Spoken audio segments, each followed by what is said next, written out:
The last example we'll talk about has to do with the loudness of sound. So here's the science we need to know. The intensity of a sound wave is defined as the amount of power the wave transmits through a given area. The faintest sound that a human can hear has an intensity of about 10 to the negative 12 watts per meter squared.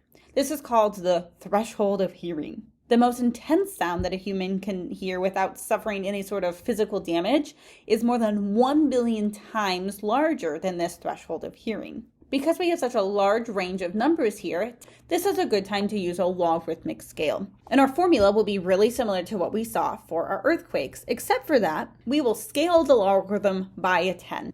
So a nightclub has a decibel reading of about 110 decibels, and science tells us that sounds of about 70 decibels and above are harmful. So we might wonder, how much louder is the nightclub than the quietest sound that can cause damage? Let's set up a formula for each of these facts.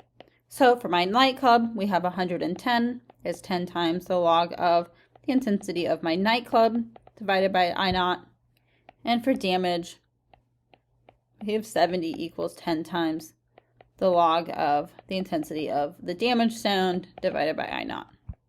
One thing that we can do to simplify this is go ahead and divide both sides of my equation by 10 to be able to reduce the 10 in front of my logarithms, and it'll look like this. What we're going to go ahead and do now is a little weird, but we're going to subtract these two equations. I'm going to subtract the left-hand side and subtract the right-hand sides, which is totally fair to do since we have equations. So 11 minus 7 is 4. And then on the right-hand side, I would have log of in over I0 minus log of id over I0. And let's go ahead and think about this a little bit more. I am subtracting two logarithms with the same base.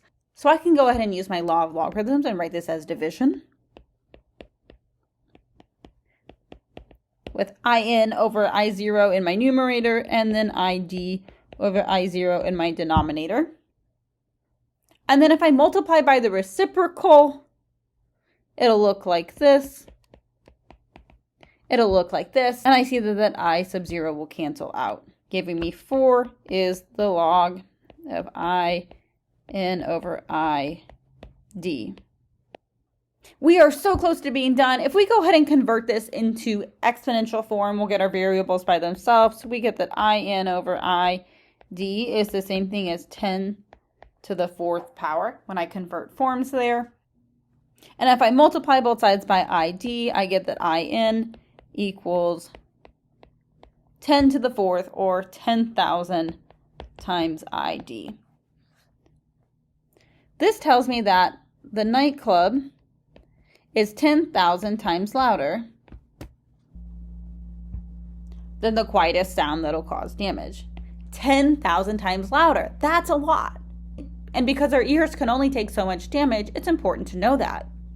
And this starts to get at why I think there's a 10 in front of this logarithm. If there wasn't that 10, we would have said that the nightclub had a decibel rating of 11 and the minimum one that can cause damage had a rating of 7. And to a person that doesn't know that much about logarithms, they look at this number 7 and 11 and they think, well, that's a difference of 4. Maybe the nightclub is 4 times louder.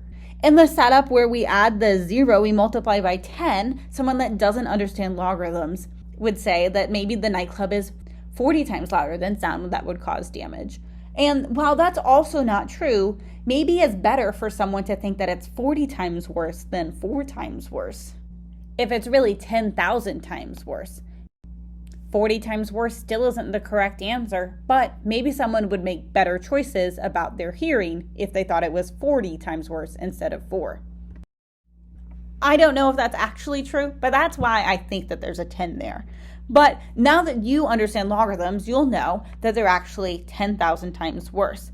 And just a quick frame of reference to compare decimals, we can subtract the 2 decibels, divide by 10, and put all of that in an exponent of 10. That's essentially what we did here, right? We did 110 minus 70, then we got 40. We divide that by 10, you get 4, put that in a power of 10, and that's how we got this 10,000 here.